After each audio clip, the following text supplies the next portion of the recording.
The aberration was a ghost in the machine, a whisper in the columns of the ledger that only a man who lived and breathed his numbers would ever hear. $3,112 assigned to the fuel account for Rig 27. But James knew, with the kind of deep instinctual knowledge that came from 2 decades of smelling diesel on his hands, that Rig 27 had been sitting cold in the maintenance bay all week, its engine block in pieces. He'd seen it himself just yesterday, a hulking metal carcass surrounded by a halo of greasy tools, its vital organs splayed across the concrete floor. Manny, his head mechanic, had grumbled it would be another 10 days before the custom-forged crankshaft arrived from Germany. No fuel had gone into that rig, not a drop. He circled the entry with a fine-tipped red pen. The ink bled slightly into the paper. A tiny wound on the page, a small dark blossom of wrongness. In the grand scheme of J-Line Trucking, a company he'd clawed into existence from a single, wheezing Peterbilt in a reservoir of stubborn grit, $3,000 was a rounding error. 55 rigs crisscrossed the continent, a rolling empire of steel and rubber, generating revenue that made a figure like that seem trivial. A simple clerical error, a fat-fingered entry by some new accounts payable clerk. He'd flag it for Rick. Rick, his partner, his best friend, the brother he'd chosen.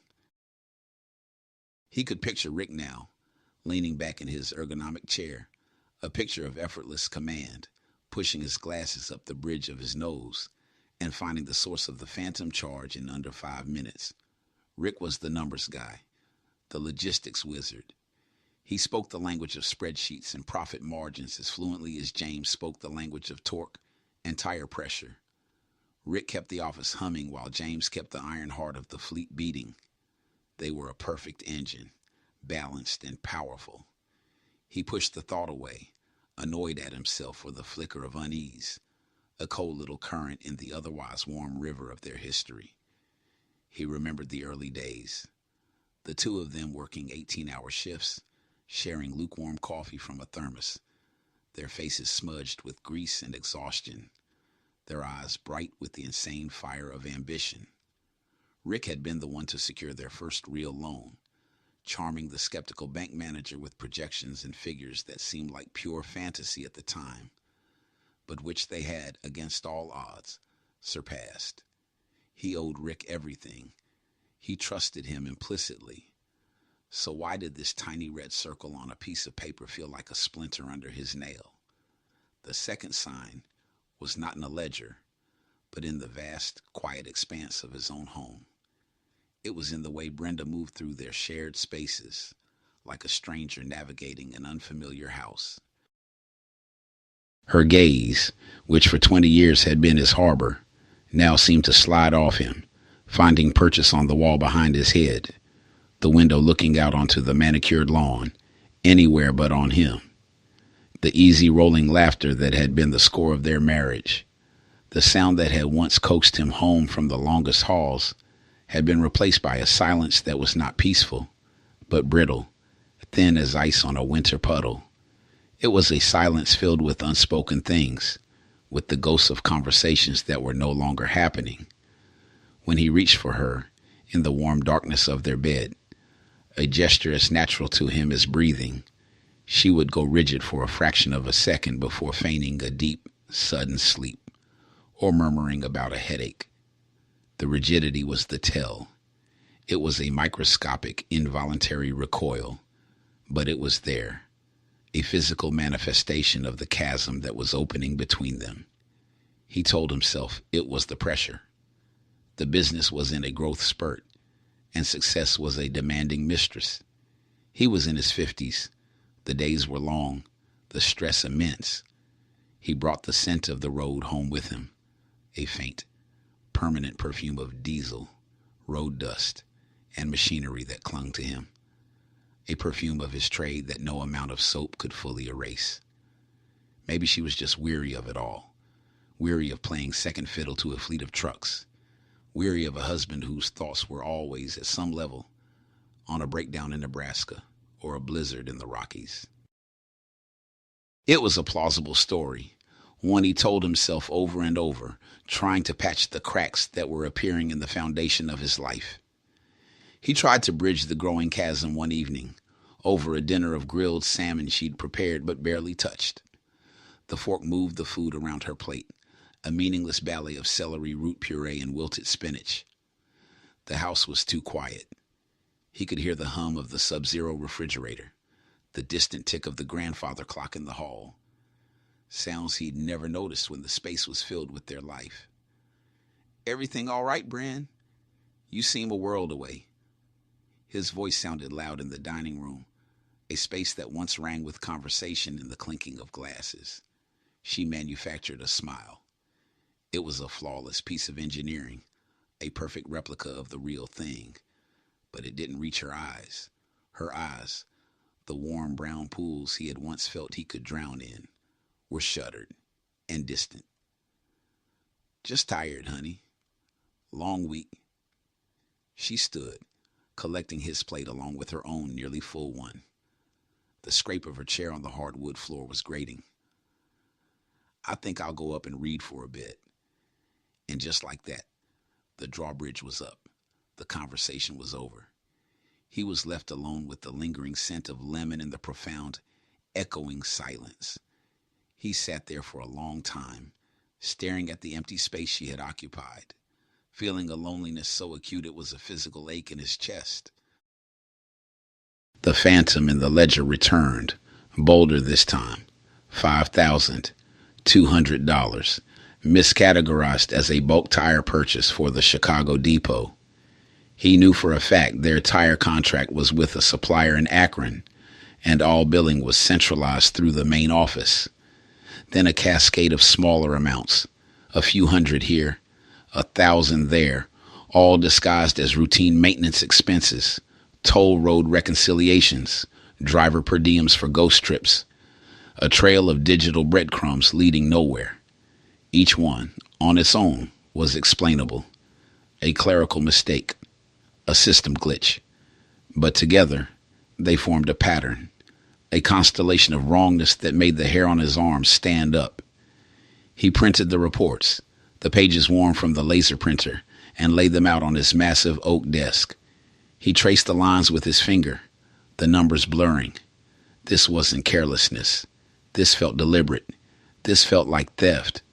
The thought was so ugly, so monstrous, that he immediately tried to shove it away. He was being paranoid. He was tired, overworked, seeing shadows where there was only light.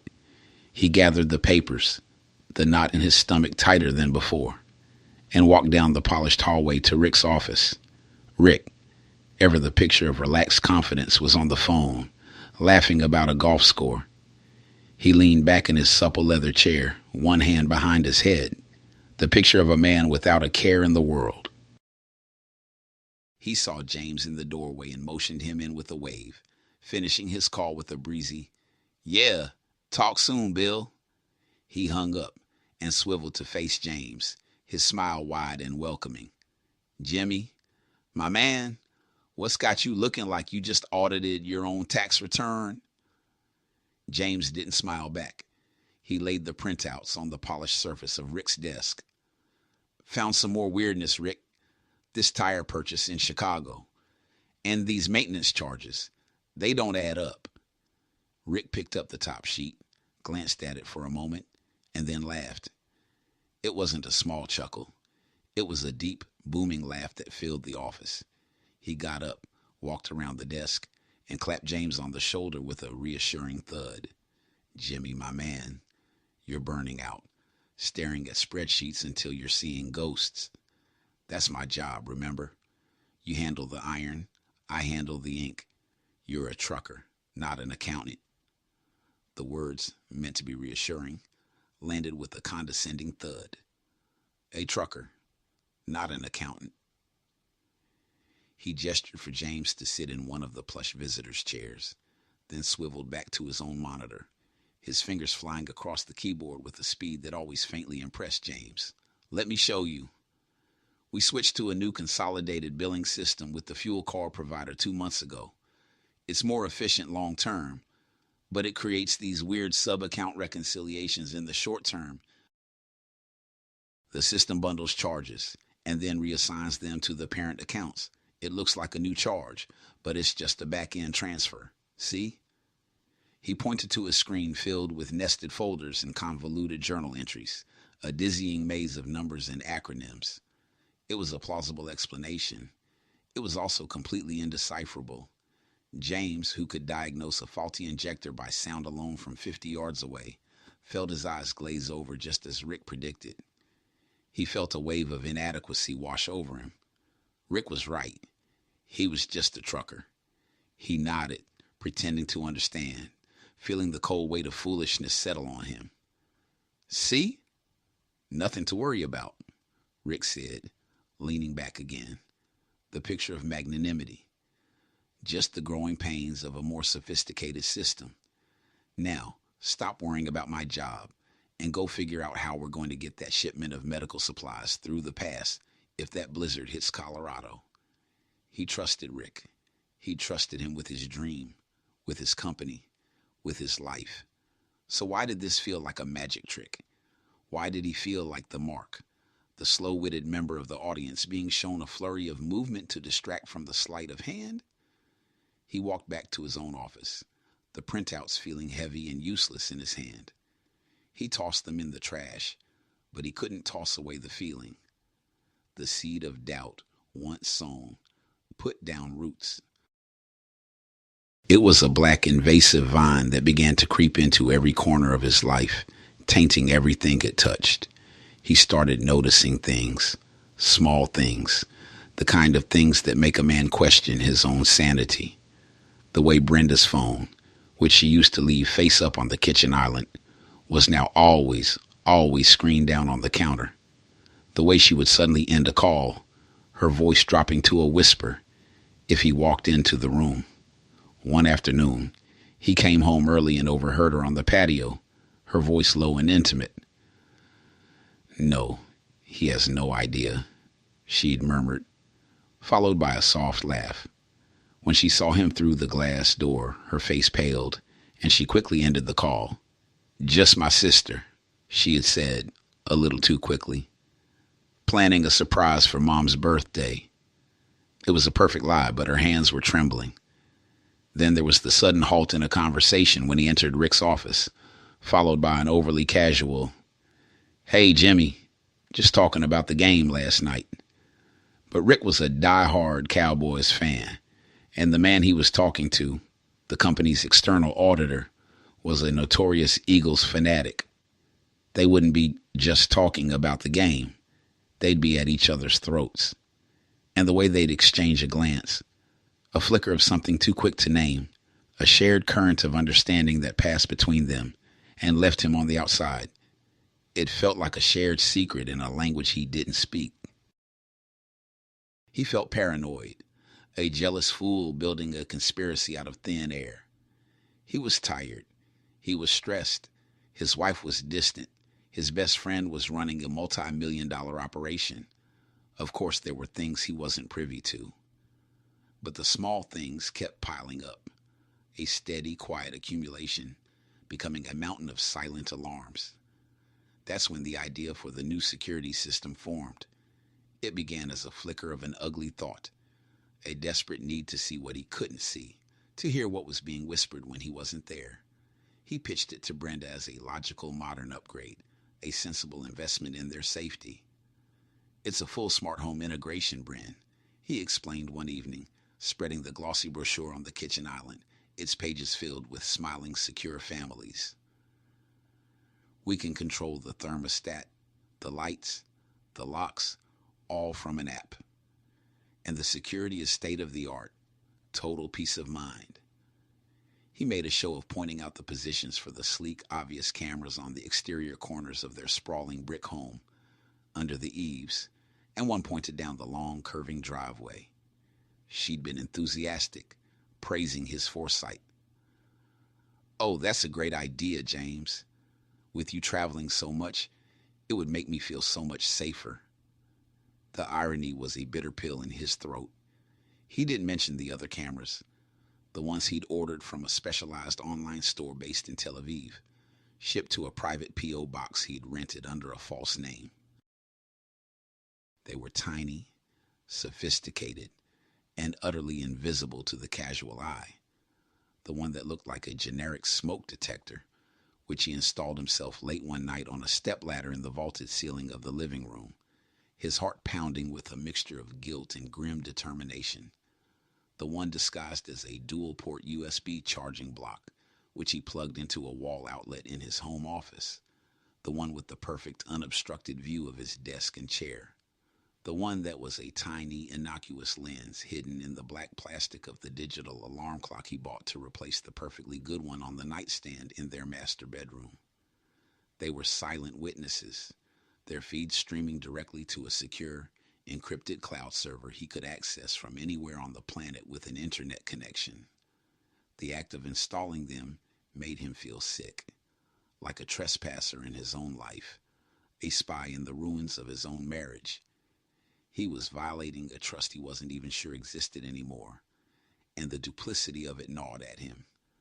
But the need to know, the desperate clawing need for the truth, was stronger than the guilt. A week later, over dinner at Del Frisco's, their favorite steakhouse, with Rick and Brenda, he announced his fishing trip. He'd chosen the venue deliberately. It was a place of celebration, of milestones. They'd celebrated their partnership there, their 20th anniversary, countless birthdays. He wanted to see their faces in the warm, convivial glow of the place while he laid his trap. "A full week," he said, swirling the deep amber bourbon in his heavy crystal glass. "Just me, the ponds, and a lake up north. Laxell. Haven't been in years. Need to clear my head. All these numbers and contracts are starting to make my vision blur."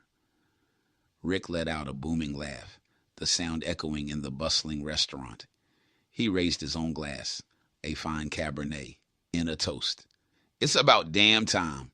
You earned it, my friend. Go wrestle a Leviathan out of the deep. I'll hold down the fort. Don't you worry about a thing." His smile was wide, his eyes crinkling at the corners. It was a performance of such perfect, reassuring friendship that for a moment, James almost believed it. He almost convinced himself that he was a madman, that the cameras would show him nothing but an empty house and a lonely wife. Brenda's smile was the first genuine one he'd seen in months. It was radiant, lighting up her whole face, making her look 10 years younger, and it broke his heart. It was a smile of pure, unadulterated relief. "Oh, James, that's a wonderful idea. The rest will do you so much good. You've been working too hard." She leaned across the table, over the remnants of their shared porterhouse, and kissed his cheek. Her lips were cool, and the gesture felt rehearsed, formal, like a final, polite goodbye. It was a preemptive betrayal, a kiss of farewell to the fool who was conveniently removing himself from the board. The morning of his departure was a carefully staged performance. He moved with a deliberate theatrical slowness. He loaded his truck with his best G Loomis rods, their graphite shafts gleaming in the early morning sun. He packed his heavy-duty tackle box, its compartments filled with lures he hadn't touched in years. He loaded a cooler packed with beer and sandwiches, and his oldest, most comfortable flannel shirts. He was creating a caricature of a man going fishing, a detailed alibi for his own sanity. He kissed Brenda at the door, a long, searching kiss, holding her a moment longer than usual. He was silently pleading with her, giving her one final chance to be the woman he had loved for 2 decades, to say something, anything, to give him a reason to turn the truck around and throw the hidden cameras in the trash. Her response was dutiful, a patient enduring, her body already straining to be free. She held her breath until he let her go. As he pulled his Ford F-250 out of the long, curving driveway, he glanced in the rearview mirror. He saw her standing in the doorway, framed by the solid oak and leaded glass, waving. The image was perfect, a portrait of a loving wife seeing her husband off, but he kept watching. In the instant she thought he was out of sight, the instant the truck rounded the final bend, her posture changed. The mask of the concerned wife fell away. Her shoulders slumped, and then her entire body seemed to lift, lighter, freer. The smile that returned to her face was not the one she had given him. It was a private, triumphant smile. She turned and retreated into the house without a backward glance. The door closed, and the performance was over. He didn't drive north. He didn't head towards the mountains or the lakes, towards the promise of pine-scented air and quiet solitude. He drove 20 miles across the city into a soulless landscape of chain restaurants, big box stores, and commercial parks, and pulled into the sprawling parking lot of a Residence Inn. It was a place designed for anonymity, for transient business travelers and families in transition, a place where no one knew your name and no one cared why you were there. He checked in under the name Robert Peterson, a name he'd plucked from a random character in a novel he'd read years ago. He paid for the week in cash, a thick wad of hundreds that made the young woman at the front desk raise an eyebrow before her professional indifference took over again. The room on the third floor was a sterile box of beige and brown. It smelled of industrial-strength air freshener and the faint lingering loneliness of 1,000 other travelers. The window looked out over a highway and a Chili's restaurant. He didn't bother to unpack his fishing gear. He pulled his laptop from its case, set it on the cheap laminate desk, and connected to the hotel's high-speed Wi-Fi. His hands trembled slightly as he typed in the long, complex password for the secure server. He clicked the icon for the security system application. His heart was a frantic drum against his ribs. A grid of 4 video feeds bloomed on the screen, 4 silent windows into his life. The living room, with its vaulted ceiling and stone fireplace. His home office, the inner sanctum of his professional world. The master bedroom, the most intimate space of his marriage. The front door, the threshold between his home and the world. All were still and silent.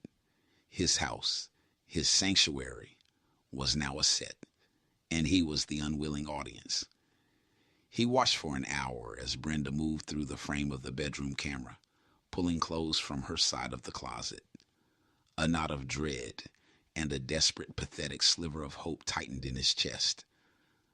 Please, he prayed to a God he wasn't sure he believed in anymore. Please, just be going out with your friends. Please let me be wrong. Let me be a crazy, paranoid old fool. He would welcome the madness, the humiliation of being wrong. It would be a small price to pay to have his life back. He watched her come down the stairs into the living room. She was wearing a dress he'd never seen before, a slash of crimson silk that clung to her body.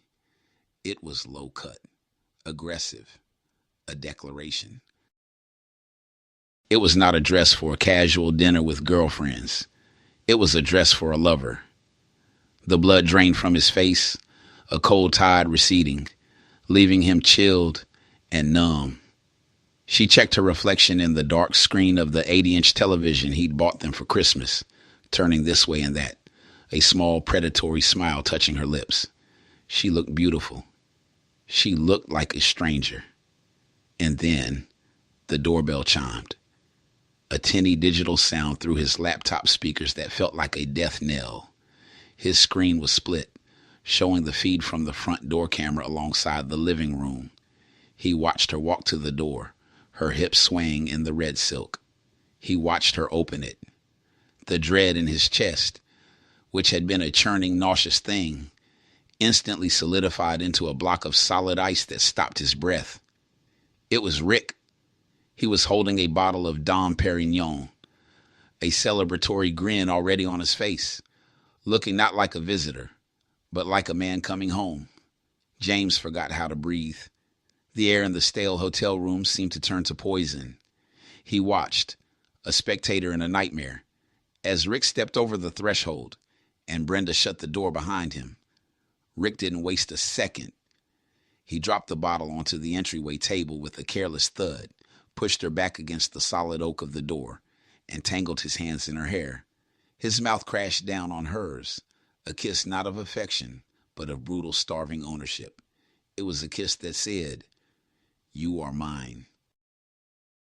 This is mine." And Brenda responded with a fire he hadn't seen in years, a passion he had thought long dead. Her arms wrapped around Rick's neck, her fingers digging into his shoulders, pulling him impossibly closer. They stood there, in the foyer he had built, under the light fixture he had chosen, and devoured each other. The sound that came through the speakers was a wet, desperate, ugly thing. It was the sound of his life being torn apart at the seams. It was the sound of his heart breaking, not with a clean snap, but a slow, wet tear. A tremor started in his hands, shaking the desk, rattling the cheap plastic cup of water beside his laptop. A low, guttural noise, a sound of pure animal pain, escaped his own throat. He was no longer James, the husband, the friend, the business owner. He was a ghost, watching his own execution, invisible and impotent. He forced his eyes to stay open. He forced his hand, shaking violently now, to move the mouse, maximizing the living room feed. He had to know. He had to see it all. The ice in his veins was spreading, a creeping cryogenic fury that was beginning to push back against the searing, white-hot pain. This was no longer about heartbreak. This was about the truth. The whole ugly, unvarnished truth. They finally broke apart, both of them breathless, laughing like teenagers who had just gotten away with something. "God, I've wanted to do that all damn day," Rick said, his voice thick and husky, a voice James had heard 1,000 times in boardrooms and on job sites, now twisted into something monstrous. "He's barely out of the driveway," Brenda breathed, her hand coming up to stroke Rick's cheek, a gesture of intimacy so casual, so practiced, it was like a knife twisting in James's gut. "Are you absolutely sure he's gone for the whole week?" "Positive," Rick said, picking up the champagne with a triumphant swagger. "He'll be out on some miserable lake, communing with the fish. The old fool needs his rest." Old fool. The words hit James like a physical blow. He gripped the edge of the desk, his knuckles turning white, the cheap particle board groaning under the pressure. Old fool. The condescension he'd felt in Rick's office wasn't just professional arrogance. It was profound, personal contempt. He had been a joke to them, a slow, simple, trusting fool. They moved into the living room, his living room, the room where he and Brenda had hosted 2 decades of Christmas parties, where they had cuddled on the sofa and watched their children grow through home movies, where he and Rick had drunk countless beers and dissected every football season. Rick worked the cork out of the Dom Perignon. It flew to the ceiling with a festive pop, a sound of celebration that was the most obscene thing James had ever heard. They toasted, their glasses clinking, the crystal ringing with their victory. "To us," Rick said, his eyes locked on Brenda's, a look of shared conspiracy passing between them, "and to the new, improved J-Line trucking." Brenda's eyes glittered with a feverish, greedy light that James had never seen before. "Soon." "Very soon," Rick affirmed. He took a long swallow of the champagne, then set his flute down on the polished mahogany coffee table, leaving a wet ring on the wood. James flinched viscerally, as if the table were an extension of his own skin, a small, careless act of desecration that was somehow more infuriating than the kiss. "Let me see the contract again," Brenda said, her voice dropping into a conspiratorial whisper, her excitement palpable. "Even better," Rick said, a wolfish grin spreading across his face. "Let's go look at the real numbers," in his office. James's blood ran cold. His fingers, now steady, clicked the mouse with a newfound precision. He switched the main video feed to the camera in his home office. That room was his sanctuary, the command center of his world. The walls were lined with memories. A framed photo of his very first truck, the wheezing Peterbilt, looking proud despite its rust. A grinning shot of him and Rick shaking hands the day they signed their partnership agreement. Two young men ready to conquer the world. A picture of him and Brenda on their wedding day, young and impossibly happy. Their faces alight with a future he now knew was a lie. His desk, a massive scarred piece of oak he'd bought with the profits from his first major contract, was where he had built his empire. One phone call, one deal at a time. He watched them enter the sacred space. They moved with an air of entitlement, of ownership, as if they were already measuring for new curtains. Brenda slid into his chair, the worn leather sighing under her weight as if in protest. Rick leaned over her shoulder, his hands resting on her bare arms, and woke up the desktop computer. James had given Rick full administrative access years ago. It had been a gesture of absolute, unconditional trust. "You're the numbers guy," he'd said. "You need to be able to see everything." "Okay, check this out," Rick said, his voice crisp and clear through the laptop speakers as he navigated the file system with practiced ease. He pulled up the company's labyrinthine financials, a world James had always found opaque and willingly left to Rick. "Here, this is the shell corporation I set up 6 months ago. Logistics Solutions Group. Registered in Delaware, completely anonymous. We've been siphoning funds from the fuel and maintenance overages into it. A few grand here, a few grand there. It's almost up to $500,000 now." Brenda let out a low, impressed whistle. "And he really hasn't noticed a thing." Rick let out a short, ugly bark of a laugh, a sound of pure derision. "He's too stupid to notice the money's gone. He's a trucker, Bren, not an accountant. His eyes glaze over when I show him a spreadsheet. He sees a number he doesn't like. I feed him some bullshit about consolidated billing or legacy system reconciliation, and he nods like a bobblehead. He trusts me." He said the words, "He trusts me," with a sneer of such profound contempt that James felt his stomach clench into a tight, painful knot. It was the ultimate insult, turning James's greatest virtue, his loyalty, into his fatal flaw. "So the new contract is the final piece?" Brenda asked, leaning forward, her cleavage pressing against the edge of his desk. "It's the kill shot," Rick said, his tone dripping with pride, the architect admiring his blueprint for destruction. "It's a leveraged buyout proposal from a supposed third-party investor, which is, of course, our little Delaware shell corp. It's dense, packed with jargon about debt assumption, asset transfers, capital injections. On the surface, it looks like a brilliant deal, a way to expand the fleet and limit his personal liability. But buried in the boilerplate, on page 37, paragraph 4, subsection C, is a little clause that transfers majority voting shares to the investor in the event of a capital default. A default which I've already engineered to happen exactly 90 days after he signs. Once he puts his name on that paper, we own the whole company. He'll be left with a minority share so small it's worthless, and a mountain of personal debt from the loan guarantees he has to sign. He'll be ruined, completely and utterly." Brenda traced the lines of the document on the screen with a single, manicured finger, her nail a slash of crimson against the white page. "It's beautiful. It's perfect.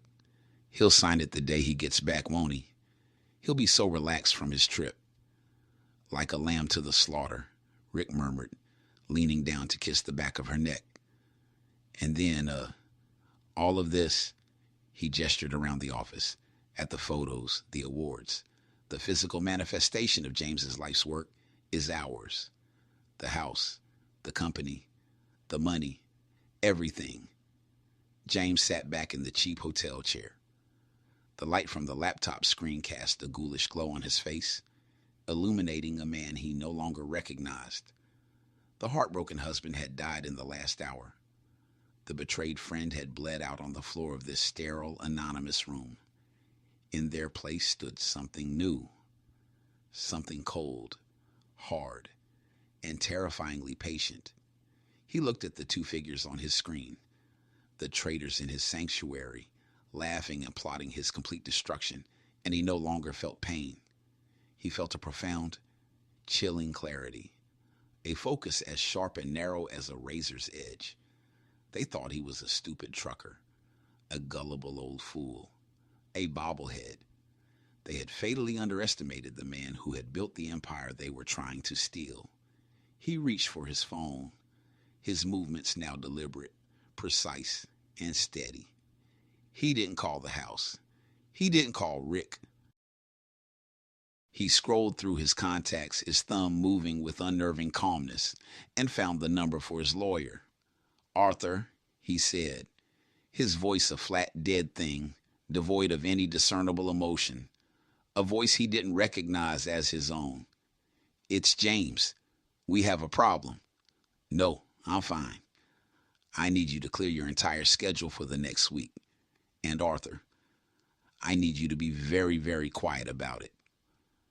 The following 6 days passed in a surreal, distorted rhythm of methodical surveillance and cold-blooded strategy. The anonymous hotel room transformed into a war room. The laptop screen was his periscope into the enemy camp, his window into the heart of their treachery. He subsisted on room service club sandwiches that tasted like cardboard and black coffee that burned his throat, sleeping in brief, dreamless 2-hour increments. He was fueled by caffeine and a pure, unadulterated rage that had cooled into something far more dangerous: purpose. He watched them cook meals in his kitchen, using the all-clad pans he'd bought Brenda for their 15th anniversary. He watched them drink his Pappy Van Winkle, the 23-year-old bourbon he'd been saving for his son's college graduation, toasting their own brilliance. He watched them make love in his bed, their shameless moans a grotesque soundtrack to his silent fury, their bodies tangled in the sheets he had slept in for 20 years. Every laugh, every kiss, every whispered word of their conspiracy was another piece of evidence, another nail for the coffin he was meticulously building for them. He recorded everything, meticulously saving the video clips to a military-grade encrypted hard drive he had bought for this exact purpose. He labeled each file with cold, clinical precision. Betrayal, 1. The kiss. Fraud, 1. The office. Adultery, 1. Master bedroom.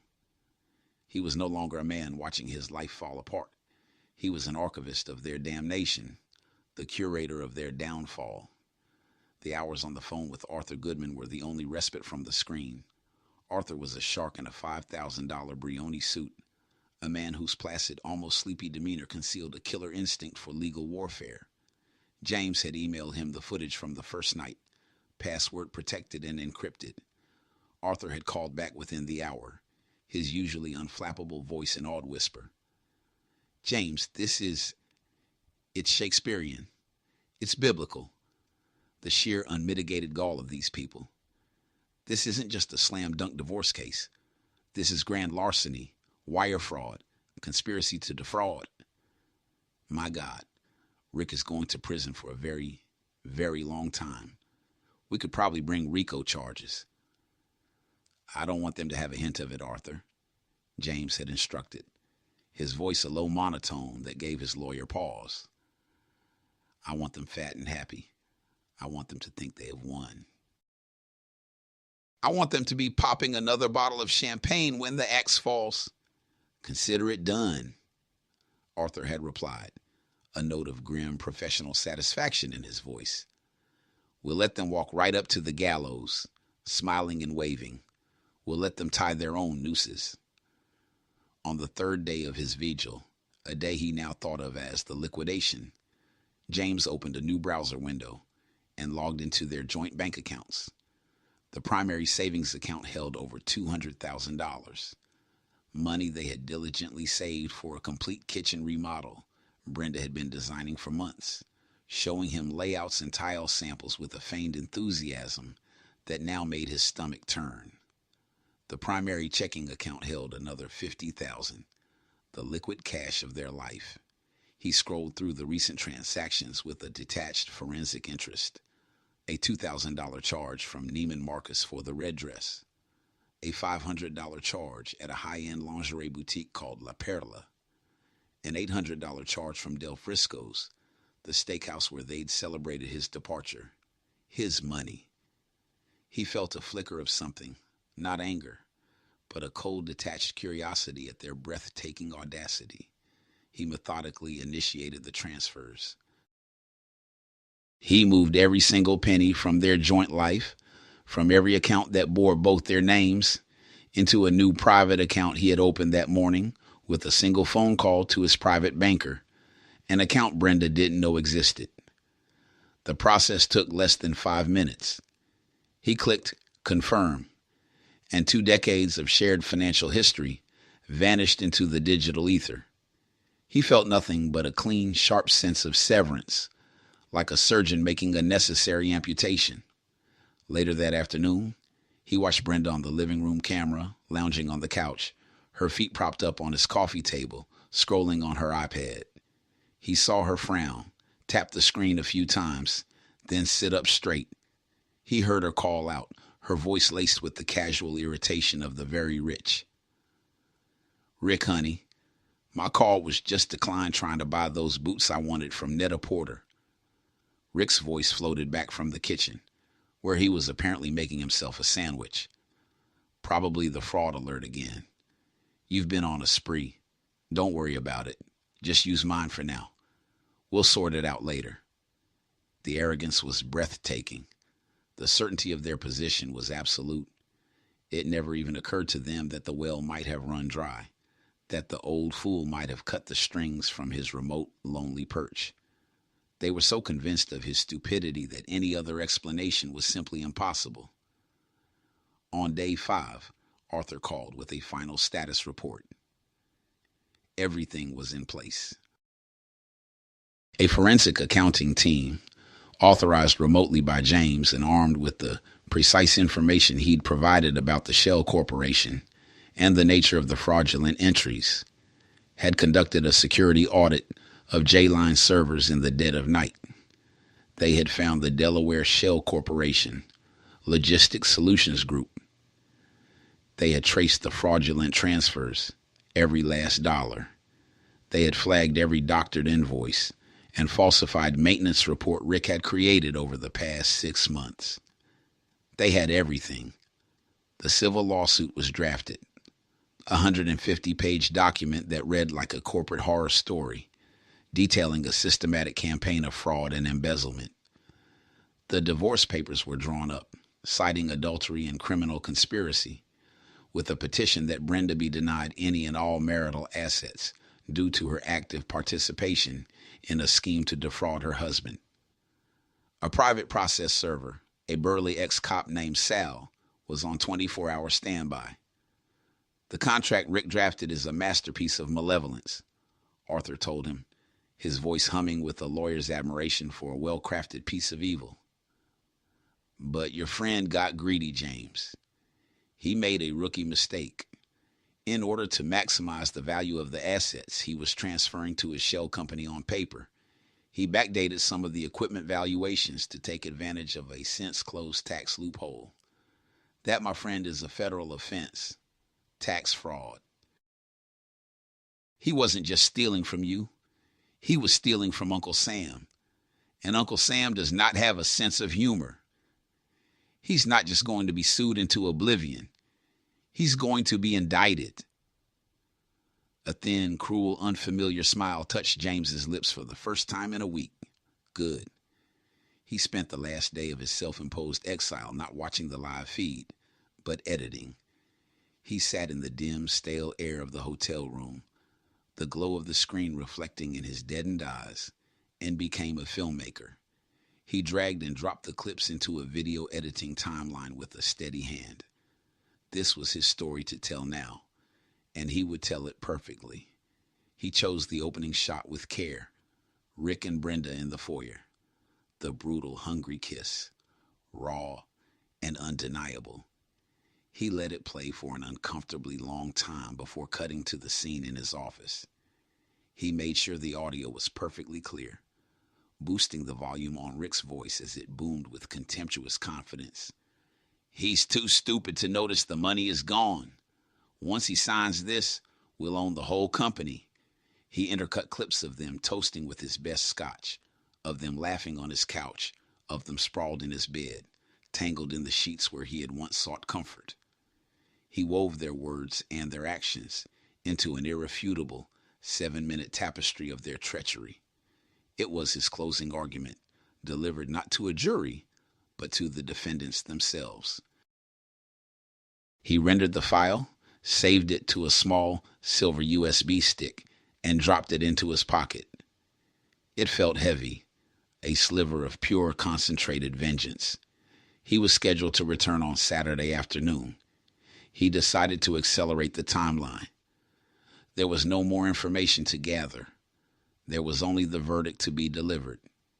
He checked out of the Residence Inn on Friday evening, giving a polite detached nod to the clerk at the front desk. The brief, normal human interaction felt jarring, like returning to the surface after being submerged in the crushing pressure of the deep.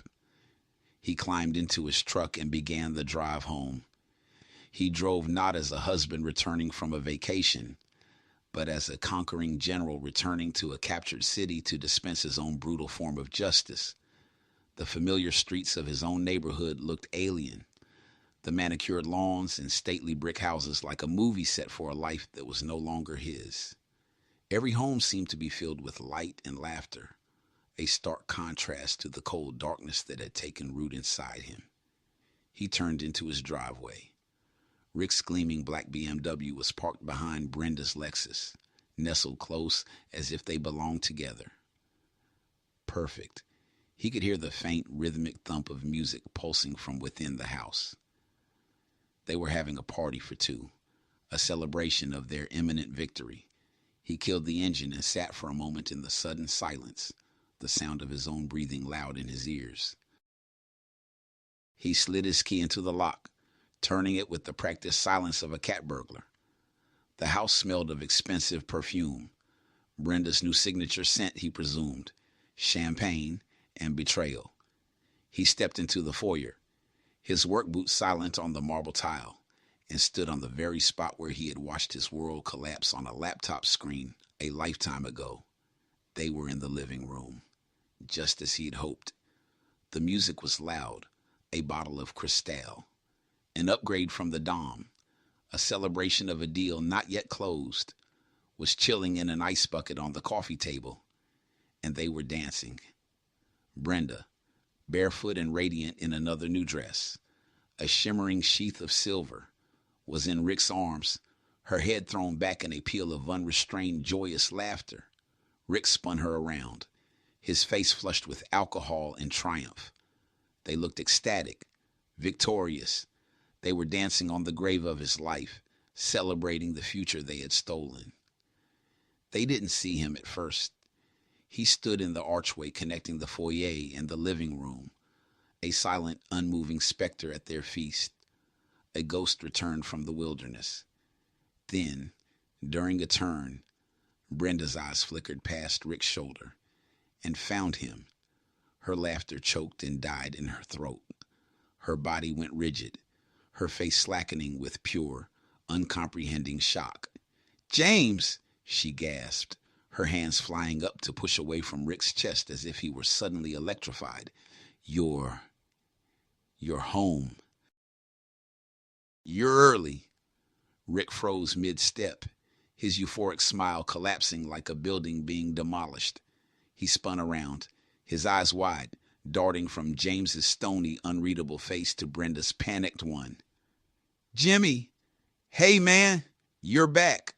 How was the fishing? Catch anything?" He tried to muster his old easy grin, the one that had charmed bankers and soothed angry clients, but it was a strained, ghastly rictus of fear. The bonhomie was a transparently desperate shield. James said nothing. Silence was his opening salvo. He let it stretch out, thick and suffocating, filling the space between the thumping beats of the music. He watched the confusion on their faces curdle into dawning, sickening apprehension as they tried and failed to read his blank expression. He wasn't the angry, shouting husband they might have expected. He wasn't the weeping, broken man. He was something else entirely. He was an inevitability. He walked past them, his heavy work boots making no sound on the thick Persian rug. He ignored their frantic, overlapping stammering. "We were just celebrating a new deal Rick closed," Brenda began, her voice high and thin with panic, the lie flimsy and pathetic. He walked to the massive entertainment center, to the new 80-inch OLED television that hung on the wall like a black, unblinking eye. He reached into his pocket and pulled out the small silver USB stick. He inserted it into the port on the side of the TV. He picked up the remote control from the console. The screen was currently displaying the album art for the music they were playing. He pressed the source button. The music stopped. The screen went black. The sudden silence was deafening, a vacuum that sucked all the air from the room. "James, what the hell are you doing?" Rick asked, taking a hesitant step forward, his voice tight with a fear he could no longer conceal. He was trying to sound authoritative, but it came out as a reedy plea. James turned his head and looked at them, truly looked at them for the first time since entering the room. He saw two small, greedy, terrified people, their faces pale and ghostly under the recessed lighting. He didn't answer them. He simply raised the remote, aimed it like a gun, and pressed play. The screen flickered to life.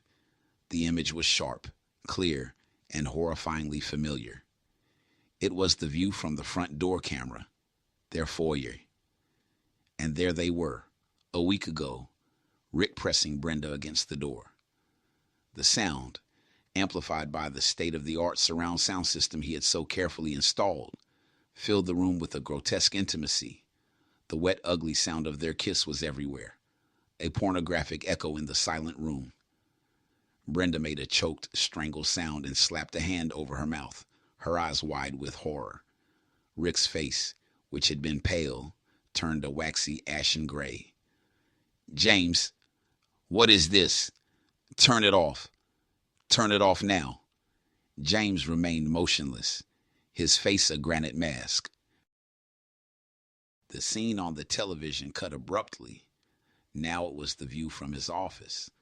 Brenda was in his chair. And then came Rick's voice, their co-conspirator, booming from the hidden speakers, echoing in the tomb-like silence of the room. "Shh. He's too stupid to notice the money is gone." Brenda flinched as if she'd been physically struck, a small, involuntary jerk.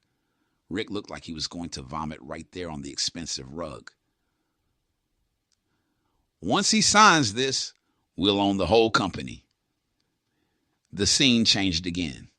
A quick, brutal cut of them toasting with his bourbon, laughing. Then a clinical, damning shot from the bedroom camera, a fleeting, almost abstract image of them in his bed, a tangle of limbs and sheets.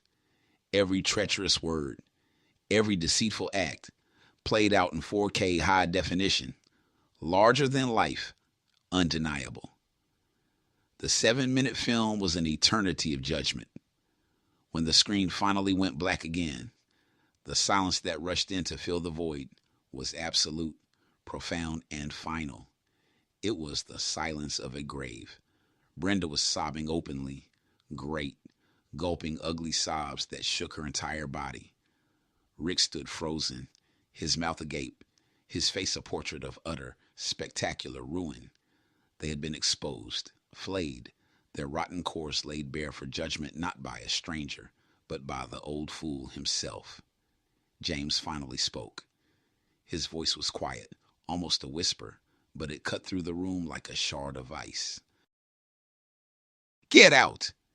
Brenda looked up, her face a smeared, tear-streaked ruin, her silver dress now looking like a cheap costume.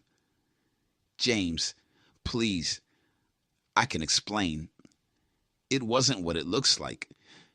There is nothing to explain, he said, his voice utterly flat, devoid of heat or passion. It was the voice of a judge delivering a sentence. I saw everything. I heard everything. Get out of my house. Rick finally found his voice, a desperate hoarse croak. Jimmy, please.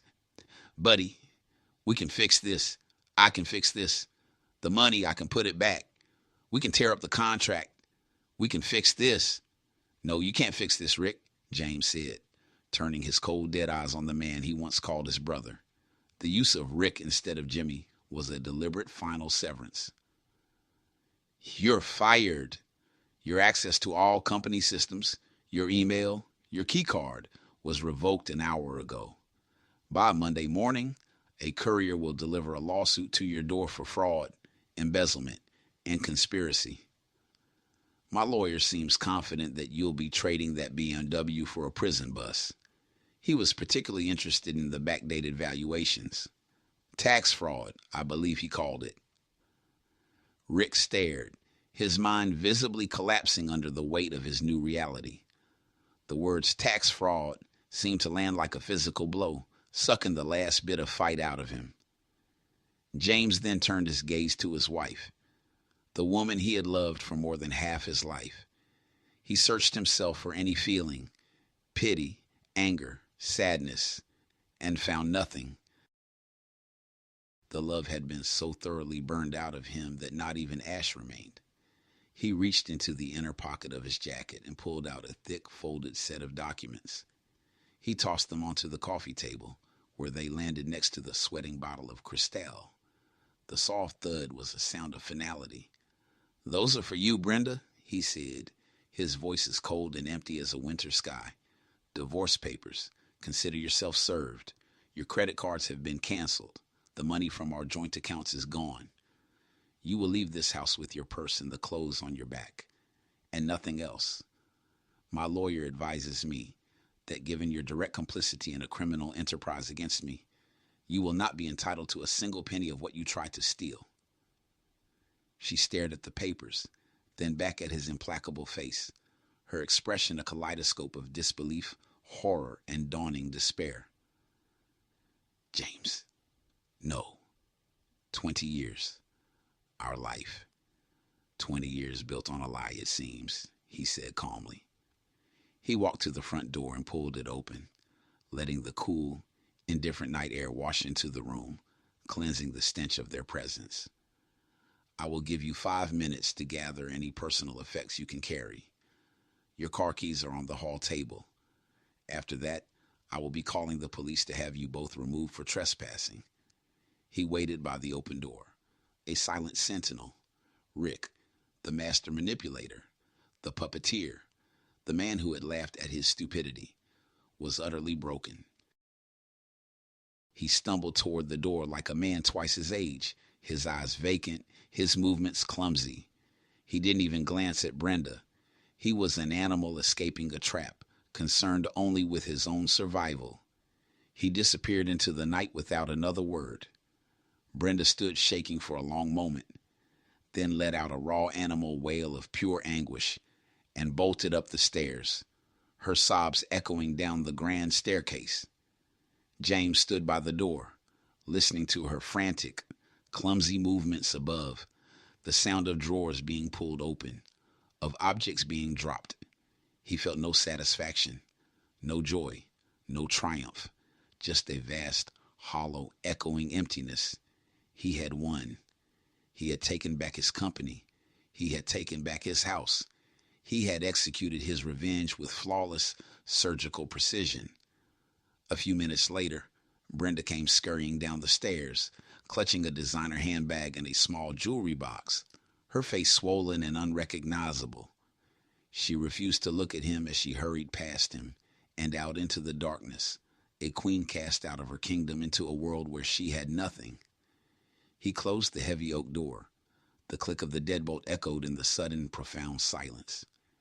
It was his house again. He was alone. He walked back into the living room and looked at the black reflective screen of the television. The phantoms were gone. The victory was total. The revenge was complete, but the cost had been his entire world.